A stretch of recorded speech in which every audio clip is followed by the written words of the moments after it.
Bien-aimés chers amis, bienvenue à notre émission Doute et certitude quand la foi se questionne. C'est un plaisir renouvelé d'être avec vous et nous prions que ces quelques minutes nous communient avec le Seigneur. Aujourd'hui, nous avons une question qui nous a été posée sur la nécessité du christianisme. Est-ce que c'est nécessaire d'être chrétien? Est-ce que le christianisme est une nécessité pour notre société aujourd'hui? Alors c'est une vaste question parce que nous ne pourrons pas être exhaustifs pour apporter quelques éléments de réponse, mais je suppose que cette question vient de ce que de plus en plus la religion chrétienne est un peu évaluée et c'est normal qu'on l'évalue. Pour les Africains, c'est un vaste système d'aliénation des peuples noirs. Parce que semble-t-il, et je mets entre guillemets, les missionnaires sont venus avec la Bible et peut-être avec le couteau ou le fusil. Et ça fait que très souvent, on a l'impression que la religion vient pour endormir les consciences et un doigt pointu est fixé sur les chrétiens. On peut aussi s'interroger sur sa valeur sur la gestion de la société. Quand on sait que la plupart de nos grands leaders politiques ont été, peut-être dans leur jeunesse, des grands religieux, ils ont fait des séminaires, ils ont été dans les grandes écoles catholiques, protestantes. Et on se demande si ces personnes sont aussi religieux, mais pourquoi leurs États, leurs pays, les pays qu'ils dirigent ne se portent pas bien? On peut donc aussi s'interroger sur les comportements. Quand on sait que aujourd'hui, de plus en plus, quand on regarde l'humanité avec tout ce que nous avons comme perte de valeur, on se poserait la question de savoir quel est l'impact du christianisme dans la vie de l'homme. Et on peut donc se demander, mais attends, à quoi ça sert même d'aller à l'église quand les chrétiens eux-mêmes ne prêchent pas par l'exemple? Je trouve important quand même que nous puissions revenir sur les valeurs du christianisme, les valeurs qui incarnent le christianisme. Et contrairement à toutes les autres religions, vous savez, on a plusieurs religions dans le monde, le bouddhisme, l'hindouisme, l'animisme, l'islam et toutes les autres religions que vous pouvez imaginer, chacune d'elles a des références. Et moi j'interroge, et je crois que c'est là où il faut poser le débat, j'interroge les valeurs, j'interroge certes les valeurs de ces religions, mais l'offre de ces religions également. Qu'est-ce qu'elle m'apporte? Qu'est-ce qu'elle me présente comme projet? Quel est le projet qui se cache derrière chacune de ces religions? Alors, comme je suis chrétien, je voudrais bien m'intéresser au projet du christianisme. Ce que le christianisme m'apporte, déjà, c'est un sens. Le christianisme donne un sens à mon existence. Je sais que je suis né. Je sais que, malheureusement, je suis né dans un contexte de péché. Mais que le Seigneur Jésus, qui est le Père du christianisme, qui est la tête du christianisme, m'a donné la vie éternelle à travers son sacrifice. Je crois au processus de la rédemption qui est en place et je crois en l'éternité. Et le christianisme est l'une des rares religions qui prêche la possibilité de retrouver l'éternité. Et ça, c'est important pour moi. C'est-à-dire que je pense que je ne vis donc pas pour rien. Il y a un cadeau qui m'attend. Il y a la joie un jour de vivre sans plus mourir.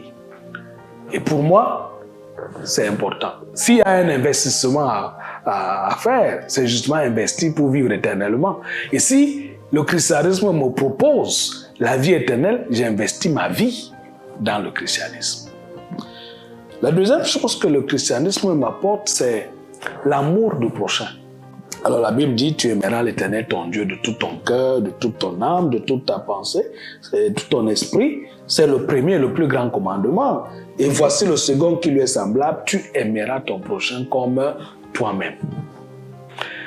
Et je ne sais pas s'il y a d'autres religions qui prêchent l'amour de cette manière, mais chaque jour, je cultive dans ma pensée d'aimer mon prochain comme je m'aime moi-même. Et je crois que c'est une valeur cardinale dans la gestion de la société, dans la gestion des familles, dans la gestion de la camaraderie, dans la gestion des relations professionnelles, dans toutes nos relations, on a besoin de ce principe-là.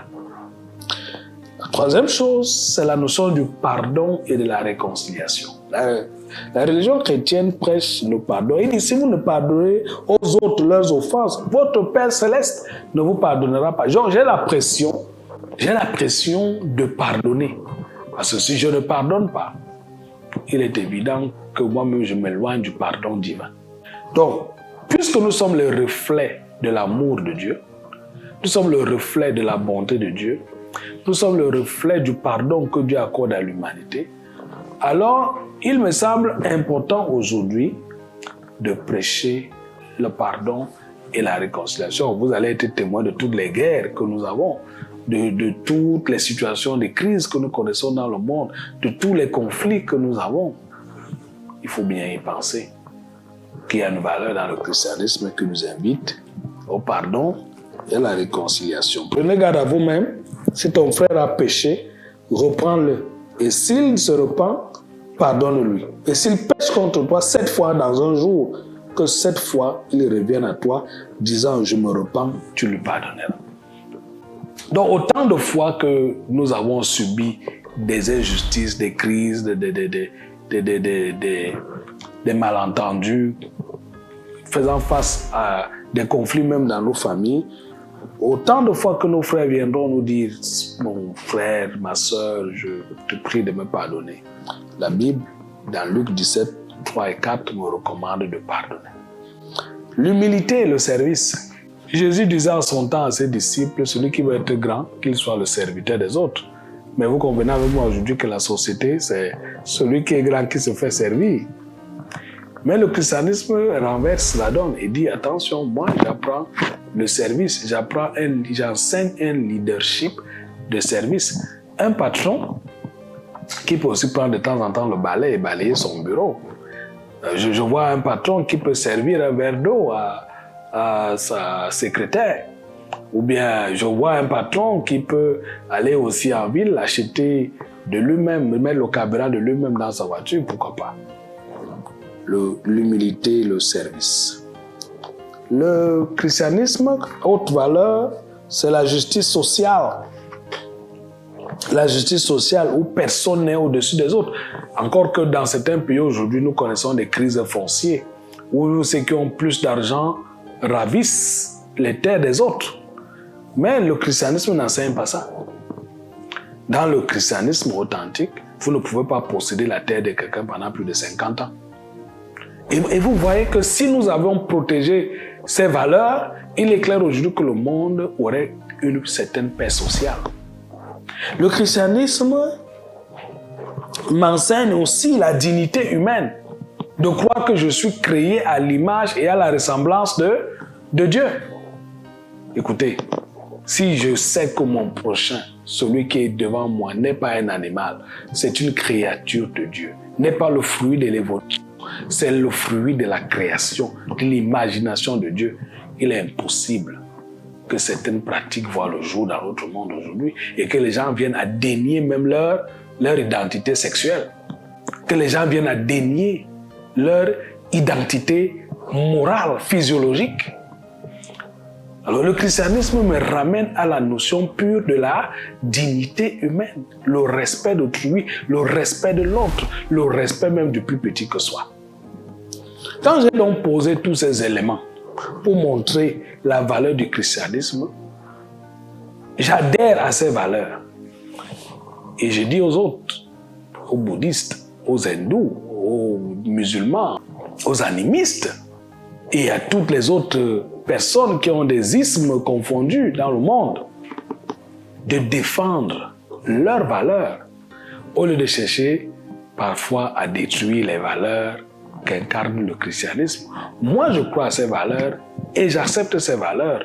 Je m'y soumets par la foi et je crois en ce projet. Je crois que Jésus revient bientôt et je t'invite à revisiter les valeurs du christianisme, à te les approprier et nous ferons un monde meilleur. Que Dieu vous bénisse.